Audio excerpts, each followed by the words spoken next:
For your ears only for the week of July 29th, I'm David Alpern. I'm Catherine Herzog. This is the concern that we will see a massacre in Aleppo, and that's what the regime appears to be lining up for. Are there elements of AQI that might be in Syria trying to do bad things, planning bad things? I can't rule that out entirely. The concern about a massacre in Syria's largest city, expressed last week by State Department spokeswoman Victoria Nuland, certainly echoed the run-up to earlier U.S.-led intervention in Libya. But there was caution as well in the admission by Pentagon Press Secretary George Little that rebel forces might well include anti-U.S. terrorists from al-Qaeda. Still, there were growing signs and suggestions that Washington is moving past stalled diplomacy to a more muscular approach for ending bloody repression by the regime of President Bashar al-Assad and the threat that civil war in Syria poses both to the region and the wider world. To assess the potential and the pitfalls for U.S. policy, for your ears only, we're joined again by Lawrence Korb, former Assistant Secretary of Defense in the Reagan administration, now a senior fellow at the Center for American Progress. Welcome back to our program. Nice to be with you again. A leader of the Syrian National Council told us last week that while Russia and China continue to block Security Council action on Syria, Moscow has warned Assad not to use his stockpile of chemical weapons under any circumstances. Yet we read that the Pentagon may be planning a mission to safeguard or neutralize them. What do you hear or think about that? Well, obviously, you want to make it clear that you have the capability to get these weapons if they think of using them. But I think the real key here is Russia. Russia wants to maintain its influence in the area. They think Assad is their person. But as it becomes clear that he, will not make it, I think that you'll begin to see them try to help push him out. What about the possibility of a strike by the Israelis to make sure those weapons of mass destruction aren't stolen to be used against them? Well, obviously, they have their own concerns, and I'm sure there are Israeli agents on the ground that know where they are. But I don't think that you will see that. The real concern about the Israelis and everybody else in the region is that this civil war doesn't spread, and that what comes after Assad is not going to destabilize the region. It was reported weeks ago that U.S. intelligence specialists were operating across the border in Turkey to direct the military aid supplied by others to those rebel forces least likely to threaten U.S. interests. So can we assume Washington knows more about the presence of al-Qaeda than the Pentagon spokesman would say? Well, very definitely. I mean, we've got people on the ground providing food and assistance to the people who come across from Syria into Turkey. Plus, we're also doing what you might call command and control for the various rebel groups to ensure, A, that they work together. In fact, we have a compact, and B, that we diminish or keep the influence of al-Qaeda to a minimum. This is sort of like, Iraq without the U.S. intervention. With or without help from al-Qaeda, did the rebel bombing of a Damascus security center killing 4 top generals surprise you? Well, it surprised me that it occurred when it did. But on the other hand, if you look at the generals that have been defecting, you look at the diplomats who've been defecting, there's no doubt about the fact that, people are moving away from the regime. What's really interesting, if you look at the horrible events in Aleppo, they had to stop the tanks and of the people going in and go back and get people from, they could more count on, back from the capital before they could go in. So there is this dissension. I must say I was surprised that they had penetrated at that level, but this has been an ongoing process as the regime loses more and more credibility. Did it change your thinking about the likelihood the rebels can defeat or so demoralize Assad's forces that he decides he has to go? Well, it does. I mean, we didn't see him in public, for a couple of. In fact, we really haven't seen him. We've seen some pictures and stuff.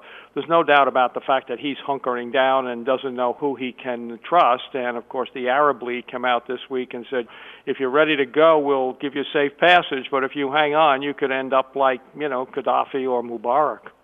Up to now, the case against increasing support for the opposition was that it would only draw more bloody repression from Assad.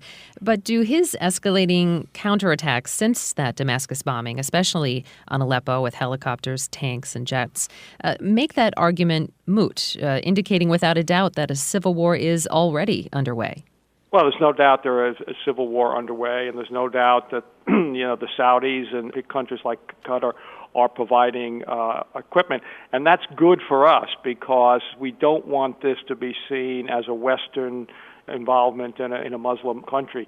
But there's no doubt about it. We know about it, and we're certainly not stopping it. But we don't want this to be seen again as an American intervention, given our horrible experience in Iraq, which is right next door. Given that caution, how much further do you think the United States should go on its own or with allies to stabilize the situation in Syria? Drones, covert operations, military supplies, training inside or outside the country?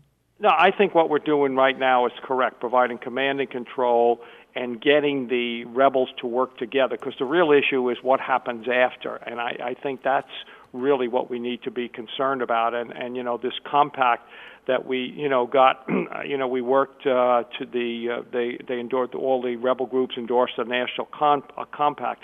That's really the key that we have to do. Last week, Secretary of State Hillary Clinton gave a speech about the need to avoid genocide.